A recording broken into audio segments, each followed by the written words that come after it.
Start करते हैं जी। बिस्मिल्लाहिर्रहमानिर्रहीम। आज का जो टॉपिक है उसमें जी हमने स्टार्ट करना है बेसिकली डाइफ्रैक्शन को अंडरस्टैंड करना है। डाइफ्रैक्शन क्या होती है? सबसे पहले ये कॉन्सेप्ट आपका क्लियर होना चाहिए।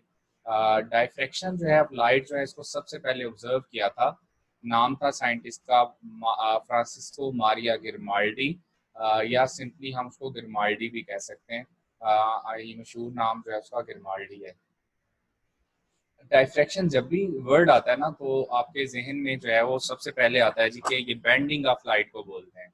सो bending of light about the obstacle जो है, आप कहते हैं जी, as it passes around the edges of an object, the amount of bending जो है depend on the relative size of the wavelength of light to the size of opening. इसका क्या मतलब है, इसको डिस्कस करते हैं। if the opening is much larger than the light's wavelength, the bending will be almost जो है वो unnoticeable। तो इसका मतलब है कि जो लाइट है वो जब किसी स्लिट्स पे से पास करती है, जब कहीं जाके जो किसी ऑब्स्टेकल के ऊपर जो है फॉल करती है, तो अगर उसकी जो थिकनेस है वो comparable to the wavelength of light होगी, तब जो है वो डायफ्रैक्शन नोटिसेबल होगी। जैसे हमने सर्टेन कंडीशंस पढ़ी थी इंटरफेरेंस की, ताकि इंटरफेरेंस ऑब्जर्वेबल हो सके। चूंकि लाइट की वेवलेंथ बड़ी स्मॉल होती है और डायफ्रैक्शन भी यूजली जो है वो नोटिसेबल नहीं होता। इसके लिए हम जो है वो हमें सर्टेन सेटअप बनाना पड़ता है ताकि डायफ्रैक्शन को इजीली ऑब्जर्व कर सकें। जैसे इस रूम में मैं बैठा हूँ, तो यहाँ पर लाइट की जो है वो इंटरफेरेंस भी हो रही होगी, डायफ्रैक्शन भी हो रही होगी, स्कैटरिंग भी हो रही होगी, लेकिन मेरे लिए ऑब्जर्वेबल नहीं है नेकेड आई से, अनलेस कि मैं उसके ऊपर डिटेक्टेबल कंडीशंस ना अप्लाई कर दूँ। जैसे हमने जो है वो यंग डबल स्लिट एक्सपेरिमेंट में कंडीशंस अप्लाई की थी, तो वो फिर हमारे लिए ऑब्जर्वेबल हो जाती है। ठीक है जी। अच्छा, अब देखो, डायफ्रैक्शन ऑफ लाइट जो है इसमें थोड़ा इसको और आगे बढ़ाते हैं कि होती क्या है और किस तरह से। जैसे हम कह रहे हैं कि अराउंड द ऑब्स्टेकल, इसका क्या मतलब है? मैं आपको आसान समझाने के लिए सबसे पहला पॉइंट यहाँ ये याद रखना है कि डायफ्रैक्शन जो है वो डायरेक्टली प्रोपोर्शनल टू वेवलेंथ होती है। यानी बेंडिंग ऑफ लाइट जो है वो डायरेक्टली प्रोपोर्शनल टू वेवलेंथ है। जिस लाइट की जितनी ज्यादा वेवलेंथ होगी, उतनी ज्यादा उसमें डायफ्रैक्शन होगी, उतनी ज्यादा उसकी में बेंडिंग होगी। जैसे जो है, हमने इसीलिए मैंने स्पेक्ट्रम आपको पहले याद करवाया था कि स्पेक्ट्रम आपको याद करना है। जैसे हम कहते हैं जी, रेड है और दूसरी ब्लू है। अब रेड की जो वेवलेंथ है एज कम्पेयर टू ब्लू बहुत ज्यादा होती है। रेड की वेवलेंथ सबसे ज्यादा होता है विजिबल लाइट के पोर्शन में। तो रेड कलर में डायफ्रैक्शन ज्यादा होगी एज कम्पेयर टू ब्लू। यही वजह है कि डेंजर के साइन के तौर पर जो हम कौन सा यूज कर रहे होते हैं, रेड कलर ही यूज करते हैं। सो बात ये है कि यहाँ पर जो है वो डायफ्रैक्शन याद रखना है कि डायरेक्टली प्रोपोर्शनल टू क्या होती है, वेवलेंथ होती है। पहली चीज ये हमें क्लियर हो गई कि डायफ्रैक्शन यानी बेंडिंग ऑफ लाइट जिसको हम बोल रहे हैं वो डायरेक्टली प्रोपोर्शनल टू वेवलेंथ है। और कहते हैं since wavelength of light is so small, it is difficult to observe the diffraction. और जैसे मैंने कहा, अच्छा इसकी एक एग्जांपल आसान सी देखते हैं। अ, ये ना जो है वो ऑर्डिनरी लेवल फिजिक्स से क्वेश्चन है, वहां पर मुझे अच्छा लगा तो मैंने इसको अपने लेक्चर का पार्ट बना लिया। If there are two people, A and B are shown in the figure. कहते हैं जी एक हमारे पास रूम है, उसमें दो पर्सन है, एक आउटसाइड द रूम, एक इन साइड द रूम। कहता है person A can hear the person B. Person A जो है वो पर्सन बी को सुन सकता है। यानी कि यहाँ पर कहता है पर्सन ए जो है पर्सन बी को सुन सकता है। It can hear, person A can hear person B, तो उसको सुन सकता है।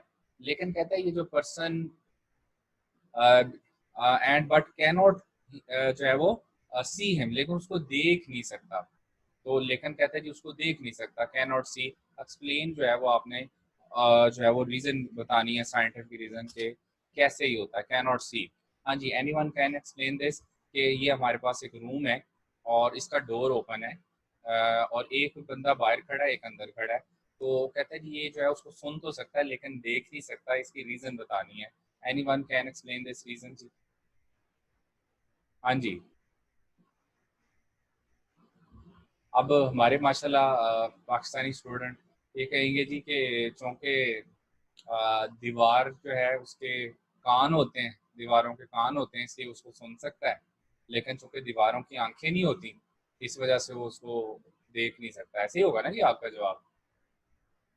Because there is no barrier. जी जी बताते जाएं। Due to the absence of light no sound की डायफ्रैक्शन। हाँ जी, आंसर इज साउंड की डायफ्रैक्शन ज्यादा होती है। टॉपिक की डायफ्रैक्शन वाला पढ़ रहे हैं, अब अल्लाह के बंदो अभी गौर करो, अभी हम डायफ्रैक्शन की बात कर रहे हैं, तो जाहिर है उसमें मैं अगर रीज़न दे रहा हूँ तो डायफ्रैक्शन ही रीज़न होगी। ज़रा गौर करें कि इसका आंसर क्या होगा। कि देखो पर्सन ए जो है पर्सन बी को क्यों सुन सकता है, answer is since wavelength of sound is much much greater than wavelength of light. So जो साउंड है वो बेंड करके जो है वो पहुंच जाती है दूसरे पर्सन की तरफ, लेकिन जो है वो लाइट जो है चूंकि इसकी वेवलेंथ है एज कम्पेयर टू साउंड बहुत ही स्मॉल है, इस वजह से वो बेंड करके पर्सन ए तक जो है वो नहीं पहुंच पाती। तो हम जो है वो पर्सन ए पर्सन बी को सुन सकता है लेकिन उसको देख नहीं सकता, रीजन है डायफ्रैक्शन। तो साउंड वेव जो उसमें डायफ्रैक्शन ज्यादा है, इस वजह से आपकी जो साउंड है वो रूम से बाहर भी चली जाएगी डायफ्रैक्ट होकर, जहाँ से उसको जो है वो जगह मिल जाएगी, वहां से बेंड होकर बाहर निकल जाएगी। लेकिन जो लाइट है चूंकि उसमें बेंडिंग जो है वो कम होती है, क्यों, क्योंकि उसकी वेवलेंथ कम है। अच्छा, इसकी एक और मैं आपको एग्जांपल देता हूँ ताकि जो डायफ्रैक्शन यानी बेंडिंग वाला कॉन्सेप्ट है ना वो आपका और थोड़ा इनहेंस हो जाए। देखो बात ये है कि इसको हम बेंडिंग ऑफ लाइट जो बोल रहे हैं, ये ऐसा क्या है कि हम बार बार बेंडिंग बेंडिंग का नाम दे रहे होते हैं, जरा गौर करते हैं। देखो सपोज करें कि एक पर्सन है, यही वाला सपोज करें पर्सन है, इसने ना जो है वो इस जो है वो डोर से गुजरना है। ठीक है, पर्सन ए ने अंदर जाना है इस रूम के। अगर इसकी हाइट जो है, इस पर्सन ए की जो हाइट है, ये पर्सन ए है, इसकी जो हाइट है वो अगर डोर की हाइट से ज्यादा हो जाए, सपोज करें अब पर्सन ए है, इसकी जो हाइट है टोटल जो इसकी अपनी हाइट है इस डोर के साइज से सपोज करें ज्यादा होगी। अब आपने रूम में एंटर होना है और डोर का साइज कम है, आपकी हाइट ज्यादा है, तो आप अंदर कैसे जाएंगे? जाहिर है आपको अंदर एंटर होने के लिए बेंड होना पड़ेगा। यही केस है लाइट के केस में। अगर लाइट जो है वो किसी ऐसी स्लिट कैसे किसी ऐसे होल में से जाना हो, अगर वेवलेंथ ऑफ लाइट जो है वो ज्यादा हो और आगे स्लिट का साइज कम हो, तो वो लाइट क्या करेगी, उसमें से बेंड होके गुजर जाती है। और यही बेंडिंग जो है उसको हम नाम दे रहे होते हैं कि ये जो बेंडिंग है वो क्या है, डायफ्रैक्शन है। ठीक है जी। तो bending of light around the obstacles around the corner of जो है वो किसी भी ऑब्जेक्ट के, वो बेंड की हो जाती है। अच्छा हाँ, यहाँ एक बात इंपॉर्टेंट, ये जो स्लिट का साइज है ये हम कह रहे थे comparable to the wavelength of light होना चाहिए। जो विजिबल लाइट होती है उसकी जो वैल्यू है आमतौर पर उसका जो ऑर्डर है 10⁻⁻⁶मीटर के ऑर्डर की होती है। जो विजिबल लाइट है it is the order of 10⁻⁻�6 metre, यानी 1 माइक्रोमीटर। इसका मतलब अगर किसी ऑफिस का किसी सुराख का साइज जो है वो 1 माइक्रोमीटर या उससे कम हो, तो फिर हम कहेंगे कि वहां पे लाइट जब गुजरेगी तो उसको गुजरने के लिए बेंड होना पड़ेगा, and this is called basically diffraction. अच्छा, एक और यहाँ कॉन्सेप्ट आपका क्लियर करना बड़ा ज़रूरी है, वो ये कि समटाइम्स कुछ ऐसे क्वेश्चन होंगे, मैं उनमें बोल दूंगा कि बेंडिंग ऑफ लाइट ना इनवर्सली प्रोपोर्शनल टू वेवलेंथ होती है। अब जाहिर है जहाँ डायफ्रैक्शन आएगा वहाँ मैं कहूँगा कि बेंडिंग जो है वो डायरेक्टली प्रोपोर्शनल टू वेवलेंथ है, चूँकि diffraction directly proportional to wavelength होती है। लेकिन समटाइम्स मैं आपसे कहूँगा, डिस्कशन में भी हो सकता है मैं आपसे बोलूँ कि जो बेंडिंग है ना वो इनवर्सली प्रोपोर्शनल टू वेवलेंथ है। मैं वो इनवर्सली प्रोपोर्शनल टू वेवलेंथ कब बोलूंगा, जब रिफ्रैक्शन का केस होगा। रिफ्रैक्शन जो है उसमें जो है रिफ्रैक्शन की जब हम बात कर रहे हो, तो रिफ्रैक्शन का मतलब है जब लाइट अपना मीडियम चेंज करे। डायफ्रैक्शन में मीडियम चेंज नहीं होता। डायफ्रैक्शन में light with in the same medium bend हो जाती है अराउंड द ऑब्स्टेकल्स किसी स्लिट से पास करते हुए। लेकिन अगर लाइट अपना मीडियम चेंज करे जिसको हम रिफ्रैक्शन बोलते हैं, तो लाइट जब मीडियम यानी एयर से वाटर, वाटर से एयर, मीडियम वन से मीडियम टू में आएगी, तो ये जो बेंडिंग होती है वो हम कहलाते हैं रिफ्रैक्शन। तो रिफ्रैक्शन जो है यानी ये वाली जो बेंडिंग है, ये bending of light inversely proportional to wavelength होती है। यानी इसमें जिसकी वेवलेंथ जिस लाइट की ज्यादा होगी उसमें बेंडिंग कम होगी। तो ये याद रखना आपने दोनों में फर्क। रिफ्रैक्शन में बेंडिंग जो है वो इनवर्सली प्रोपोर्शनल टू वेवलेंथ होती है, जबकि डायफ्रैक्शन में बेंडिंग जो है वो डायरेक्टली प्रोपोर्शनल टू वेवलेंथ होती है। ये मेन डिफरेंस जो है वो आपने याद रखना है यहाँ पर। ठीक हो गया जी। नेक्स्ट जो है ये जो है इसको याद रखिएगा क्योंकि ये बहुत सारे आगे क्वेश्चंस में हमारे काम आ सकता है। अब हम बात करते हैं मेन टॉपिक की आज का जो है वो कौन सा है, डायफ्रैक्शन ग्रेटिंग, जिससे रिलेटेड आपको न्यूमेरिकल भी आ सकते हैं, जिससे रिलेटेड जो है वो क्वेश्चन भी आमतौर पर पूछे जाते हैं। डायफ्रैक्शन ग्रेटिंग क्या है? जैसे मैंने कहा लाइट की वेवलेंथ जो है that is small, so it is difficult to observe diffraction. जैसे इंटरफेरेंस में हम कुछ कंडीशंस अपोज कर देते थे। इसमें हम क्या करते हैं, इसमें हम जो है साइंटिस्ट ने क्या किया कि एक ग्रेटिंग जो है वो बना ली। ग्रेटिंग हम ऐसी एक ग्लास प्लेट को बोलते हैं जिसके ऊपर large number of equi distance जो है वो स्लिट्स रूल कर देते हैं। मतलब हमारे पास एक ग्लास की स्लैब हो, आप उसके ऊपर स्क्रैचेस डाल दें, लेकिन स्क्रैचेस इक्वी डिस्टेंस होने चाहिए, इक्वल इक्वल डिस्टेंस पे। हम कहेंगे कि हमने उसके ऊपर रूलिंग्स ड्रॉ कर दी हैं, रूलिंग्स। तो इनको स्लिट्स भी कहते हैं, इनको लाइंस भी कह सकते हैं, इनको रूलिंग्स भी कहते हैं।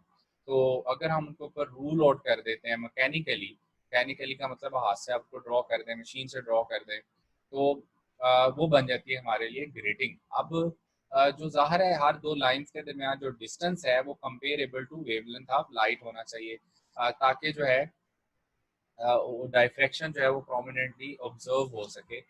तो टिपिकल जो डायफ्रैक्शन ग्रेटिंग होती है उसमें 400 से लेकर 5000 लाइंस होती हैं पर सेंटीमीटर। जो टिपिकल डायफ्रैक्शन ग्रेटिंग है उसमें 400 से लेकर 5000 लाइंस पर सेंटीमीटर होती हैं एक टिपिकल डायफ्रैक्शन ग्रेटिंग में। ठीक हो गया जी। अच्छा, अब देखें कि यहाँ पर जो है हमारे पास अब देखो कि the distance between any two adjacent lines जो है उसको हम क्या कहते हैं, ग्रेटिंग एलिमेंट। जितना ये ग्रेटिंग एलिमेंट कम से कम होगा, जिसको हम डी बोल रहे हैं, उतनी डायफ्रैक्शन ज्यादा ऑब्जर्व होगी, उतना डायफ्रैक्शन पैटर्न जो है वो ज्यादा ऑब्जर्वेबल होगा। अच्छा, अब यहाँ पर ना एक बात याद रखें, हमारी बुक में नहीं है लिखी हुई, जो एक्चुअल जो हमारे पास ग्रेटिंग एलिमेंट की जो डेफिनेशन है वो क्या है, the reciprocal of number of rulings पर यूनिट लेंथ। सपोज करें कि हमारे पास जो ग्लास प्लेट है, जो ग्रेटिंग है, उसकी लेंथ, टोटल लेंथ एल है, तो उसके ऊपर आपने नंबर ऑफ रूलिंग्स जितनी भी ड्रॉ की वो एन उसको सपोज कर लें। तो जो reciprocal of number of rulings पर यूनिट लेंथ है, इसको हम किस तरह लिखेंगे, ये ग्रेटिंग एलिमेंट होता है। ये इसकी एक्चुअल डेफिनेशन है, d is equal to 1 number of rulings पर यूनिट लेंथ। अच्छा, अब देखो लेंथ जो है वो डिनोमिनेटर में है तो डिवाइड हो रही है, तो ऊपर जाके मल्टीप्लाई हो जाएगी, इसलिए आपकी बुक में फॉर्मूला लिखा हुआ है d is equal to length of the grating over number of rulings यानी l ओवर n। तो एक्चुअल डेफिनेशन इसकी क्या है, the number of reciprocal of number of rulings पर यूनिट लेंथ। ठीक हो गया। अच्छा, यहाँ पर आप देखो हमारे पास जो टिपिकल डायफ्रैक्शन ग्रेटिंग है उसमें मैक्सिमम नंबर ऑफ लाइंस कितनी हो सकती हैं, 5000। चलें, इसी 5000 को लेके मैंने जो है वो न्यूमेरिकल जनरेट किया है। सपोज करें आपसे कहा जाए, अक्सर ग्रेटिंग एलिमेंट फाइंड करना आता है कि इफ नंबर ऑफ रूलिंग जो है ऑन अ ग्रेटिंग जो है वो नंबर ऑफ रूलिंग भी नंबर ऑफ लाइंस और 5000 लाइंस पर सेंटीमीटर, तो ये बताएं कि ग्रेटिंग एलिमेंट क्या होगा। अब देखो d is equal to l over n. अब लेंथ आपको जो है वो कितनी बताई हुई है, 1 सेंटीमीटर, और नंबर ऑफ रूलिंग्स कितनी है, टोटल 5000। सो लेंथ 1 सेंटीमीटर, इसको मीटर में कन्वर्ट करेंगे तो 10⁻⁻2 मीटर, और 5 इंटू 10⁻, नीचे 3 हो जाएगा। अब 1/5 इंटू ये +3 ऊपर जाके माइनस हो जाएगा, तो 1/5 इंटू 10⁻⁻5 मीटर। अच्छा, 1/5 क्या होता है, 0.2 इंटू 10⁻⁻5 मीटर, या इसको लिख सकते हैं 2 इंटू 10⁻⁻6 मीटर। ये आपके पास आंसर आ गया 2 माइक्रोमीटर। इसका मतलब ये हुआ, अगर एक हमारे पास ग्लास प्लेट है या ग्रेटिंग है, उसके ऊपर अगर 5000 लाइंस पर सेंटीमीटर आपने ड्रॉ की हुई हैं, तो उसका जो ग्रेटिंग एलिमेंट होगा वो 2 माइक्रोमीटर होगा। सो उस अगर उस ग्रेटिंग को हम लाइट के सामने एक्सपोज करेंगे तो हम डायफ्रैक्शन को ऑब्जर्व कर सकते हैं इजीली। अच्छा, नेक्स्ट जो है अभी हम डिस्कस करेंगे ग्रेटिंग इक्वेशन क्या होती है। देखो कि ग्रेटिंग इक्वेशन जो है वो सिंपल जो है वो इसमें ज़ाहिर है हमने मल्टीपल चॉइस के लिए मैं क्या बताऊँ, ग्रेटिंग इक्वेशन जो है वो क्या होती है, d sine theta is equal to n lambda. मैंने डिफरेंशिएट करने के लिए, बुक ने भी डिफरेंशिएट करने के लिए एन की जगह एम की जगह एन लिखा है, चूँकि हमने वो एम यूज़ किया था जो यंग डबल स्लिट एक्सपेरिमेंट पढ़ रहे थे तो वहाँ एम लिखते थे, यहाँ एन लिखा है। एन यहाँ stands for order of diffraction, और डी यहाँ क्या है, ग्रेटिंग एलिमेंट। लैम्डा क्या है, यहाँ पर वेवलेंथ ऑफ लाइट यूज, और डी इज इक्वल टू यहाँ पर एल ओवर एन है। कभी कभी हमें formula d sine theta is equal to n lambda use करना पड़ेगा, कभी कभी डी की जगह आपको लेंथ ओवर एन भी यूज करना आ सकता, हो सकता है लेंथ अलहदा से गिवन हो, नंबर ऑफ रूलिंग्स अलहदा से गिवन हो, आपको वहाँ पर डायरेक्ट ग्रेटिंग एलिमेंट गिवन ना हो, तो कई दफ़ा ग्रेटिंग एलिमेंट डायरेक्टली वन होता है, कई दफ़ा हमें इस फार्मूले से फाइंड करके यहाँ वैल्यू पुट करनी होती है, या डायरेक्ट फार्मूले में वैल्यू पुट कर देते हैं। एंड यहाँ ऑर्डर ऑफ डायफ्रैक्शन है। मैं आपको समझाने के लिए, आसान करने के लिए, हमारे पास जो एग्जांपल है इसकी डायफ्रैक्शन ग्रेटिंग की, जो बेस्ट एग्जांपल है वो है कम्पैक्ट डिस्क, सीडी जिसको बोलते हो। और कम्पैक्ट डिस्क में जो हर दो मैग्नेटिक लाइंस के दरमियान जो डिस्टेंस होता है वो 0.5 माइक्रोमीटर के ऑर्डर का होता है, 0.5 माइक्रोमीटर। सो अब आपको पता है कि जब भी हम किसी डिस्क को या जो सीडी है उसको लाइट के सामने एक्सपोज करते हैं तो व्हाट हैपन्स, हमें कलरफुल फ्रिंजेस दिखाई देते हैं। तो वो जो कलरफुल फ्रिंजेस हमें कलर्ड नज़र आते हैं, वो बेसिकली डायफ्रैक्शन ऑफ लाइट के वजह से होते हैं, जो कि मैग्नेटिक लाइंस के दरमियान जो डिस्टेंस है वो 0.5 मीटर 5 माइक्रोमीटर के ऑर्डर का है, that is comparable to wavelength of light. So जब भी हम सीडी को लाइट के सामने एक्सपोज करेंगे we can see the colours. और अच्छा, नेक्स्ट जो है अभी देखो कि हमारे पास जो है, अब सपोज करें हमारे पास एक कॉम्पैक्ट डिस्क है और एक सोर्स ऑफ लाइट है। तो अगर मैं क्या करूँ, उस कॉम्पैक्ट डिस्क को जो है सोर्स ऑफ लाइट के बिल्कुल ऐसे पैरेलल रख दूँ, तो लाइट रेज उसके ऊपर से गुजर जाएंगी। इसका मतलब ये हुआ कि वहाँ पर एंगल उसका जो मैंने क्या रखा, जीरो। तो एंगल अगर जीरो होगा तो डी साइन थीटा जीरो आ जाएगा, क्योंकि साइन जीरो क्या होता है, जीरो। तो डी साइन थीटा जीरो आ गया। अब डी साइन थीटा अगर जीरो आ जाएगा, इसको मतलब हुआ, हम उसको कहेंगे जीरो ऑर्डर डायफ्रैक्शन।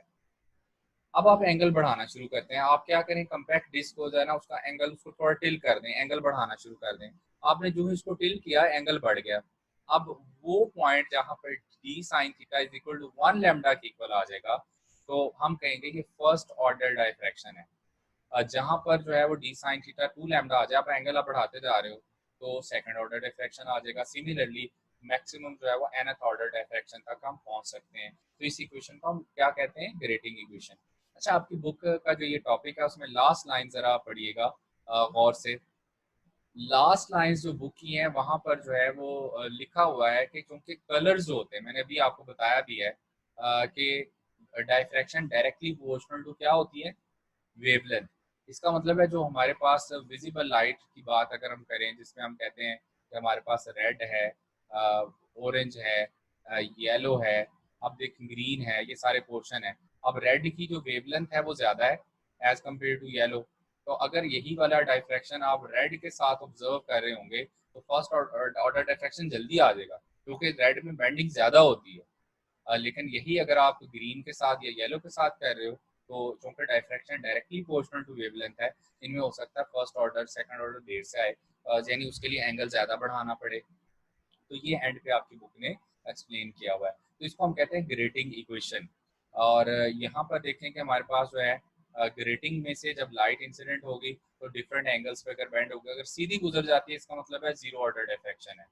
अगर बेंड होती है और वेवलेंथ 1 के इक्वल आ जाती है, हम कहेंगे फर्स्ट ऑर्डर डिफ्रैक्शन है। इस तरह बेंडिंग होगी, हम कहेंगे second order diffraction and up to so on. अच्छा, इसी से रिलेटेड जो है लेट्स से क्वेश्चन जो है, जैसे मैंने कहा, इससे न्यूमेरिकल जो है वो बड़े इजी आ सकते हैं। कई दफ़ा हमें डायरेक्टली ग्रेटिंग एलिमेंट की वैल्यू गिवन होगी, कई दफ़ा जो है वो हमें उसमें हमें फाइंड करना पड़ेगी। जैसे यहाँ उसने कहा एक सेकंड ऑर्डर जो है डायफ्रैक्शन जो है, सेकंड ऑर्डर डायफ्रैक्शन। अब सेकंड ऑर्डर कह रहा है डायफ्रैक्शन, सेकंड ऑर्डर का मतलब है ये n की वैल्यू आपको गिवन है। तो n की वैल्यू यहाँ पर आपको क्या गिवन है, 2 is observed at the angle of 30, आपको 30 एंगल बता दिया। ग्रेटिंग, ग्रेटिंग कहते हैं हैविंग 5000 लाइंस पर सेंटीमीटर वेवलेंथ ऑफ लाइट बताएं। अब 5000 सेंटीमीटर हमने अभी अभी पर यूनिट 5000 लाइंस पर सेंटीमीटर के साथ उसको कैलकुलेट किया है। हमारा आंसर क्या आया है, 2 माइक्रोमीटर।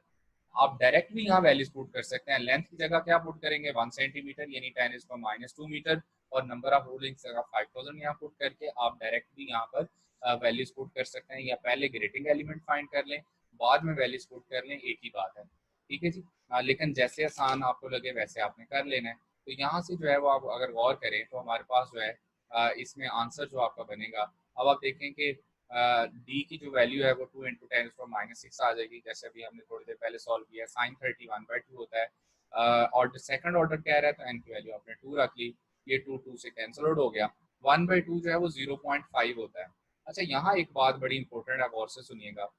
बहुत सारे स्टूडेंट जो है माशाल्लाह उनका आंसर यहाँ तक आ जाता है, उनका आंसर जो है वो 0.5 10⁻⁶ मीटर आ जाता है। उनका आंसर जो है 5 × 10⁻⁴ -7 मीटर भी आप यहाँ तक पहुंच जाएंगे। अब ऑप्शन में ये है ही नहीं, ऑप्शन में आंसर नैनोमीटर में गिवन होता है।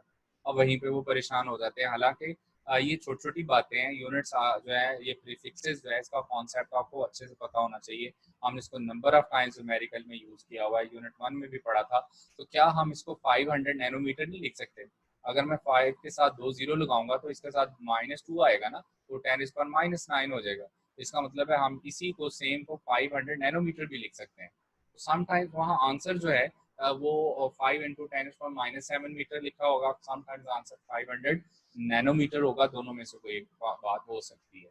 ठीक है जी। सो आपने केयरफुल रहना है आंसर्स के सिलसिले में। तो ये दो ही टाइप है जिसमें क्वेश्चन आमतौर पर डायफ्रैक्शन ग्रेटिंग से रिलेटेड आपको आएंगे।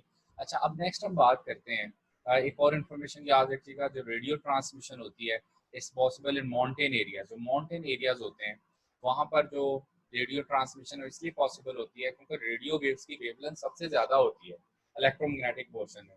क्योंकि रेडियो वेव्स की वेवलेंथ सबसे ज़्यादा होती है, इसीलिए जो है वो इजीली डायफ्रैक्ट करके, डायफ्रैक्शन की वजह से इजीली बेंड करके वो एक जगह से दूसरी जगह पहुंच सकती हैं। तो इसलिए हम कम्युनिकेशन में रेडियो वेव्स का मोस्टली यूज़ कर रहे होते हैं।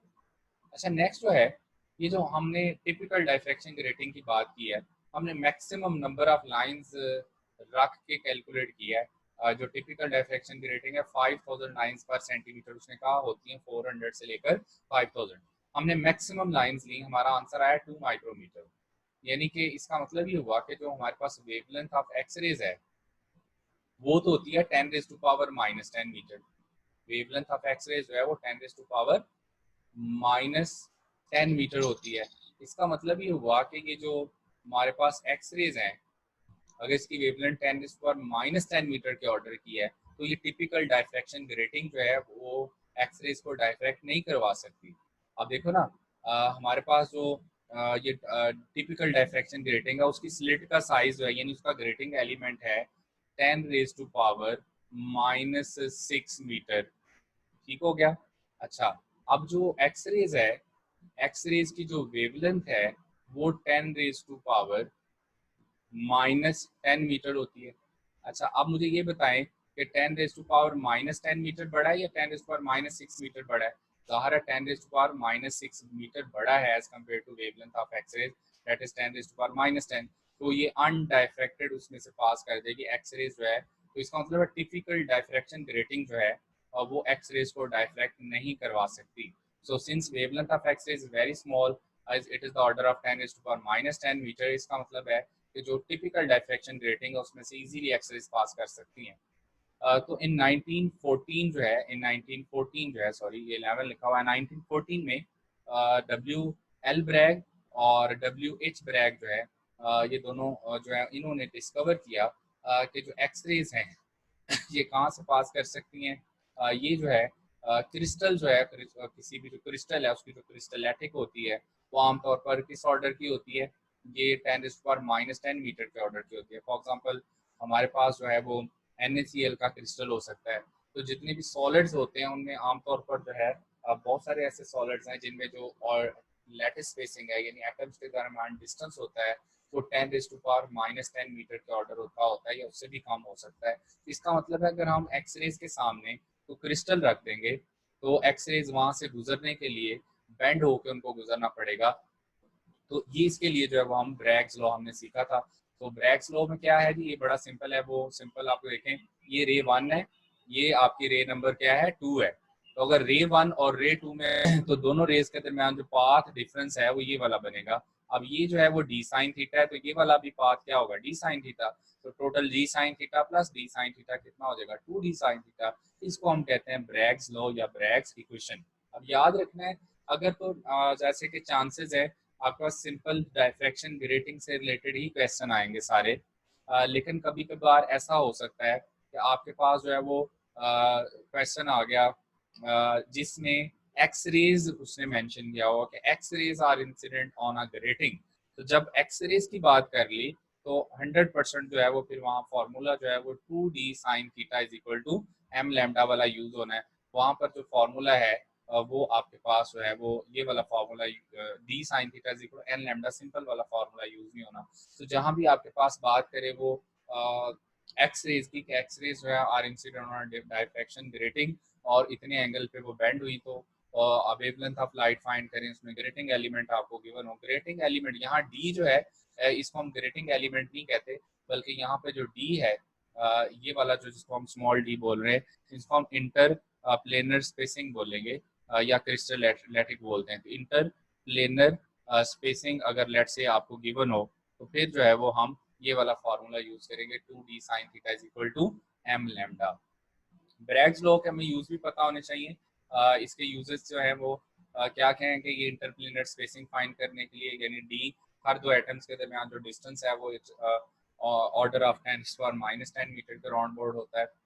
तो इंटरप्लेनर स्पेसिंग फाइंड करने के काम आ सकता है। ये जो है वो structure of biological molecule such as haemoglobin जो है इनका स्ट्रक्चर फाइंड करने के लिए आ सकता है। डीएनए का स्ट्रक्चर फाइंड करना हो तब भी जो है वो हम जो है वो डायफ्रैक्शन ऑफ एक्स रेज जो है यानी ब्रैग्स लॉ यूज कर सकते हैं इसका कॉन्सेप्ट। सॉलिड्स का जो स्ट्रक्चर है अगर आमतौर पर अगर आपसे पूछा जाए तो वो हम कैसे फाइंड करते हैं, वो यूजिंग ब्रैग्स लॉ ही फाइंड करते हैं। So it's all about unit of light. बाकी जो छोटे छोटे इंफॉर्मेशन बेस्ड क्वेश्चन है वो आपने अपने नोट्स का हिस्सा बनाते जाने। लाइट से रिलेटेड जैसे आपसे पूछा जाए कि कलर ऑफ स्काई जो है वो ब्लू क्यों होता है, तो वो ड्यू टू स्कैटरिंग होता है, जो कि ब्लू कलर जो है वो लेस स्कैटर करता है as compare to other colours, इसलिए हमें आसमान का कलर जो है वो ब्लू नजर आता है। इसी तरह से आपसे पूछा जा सकता है कि जो हमारे पास ट्रांसवर्स नेचर ऑफ लाइट है, ट्रांसवर्स नेचर ऑफ लाइट जो है ये कौन बताता है, कौन सा फिनोमेना, तो ये हमें कौन प्रूव करता है, पोलराइजेशन। पोलराइजेशन रिवील्स दैट के लाइट की जो नेचर है वो कौन सी है, ट्रांसवर्स नेचर है।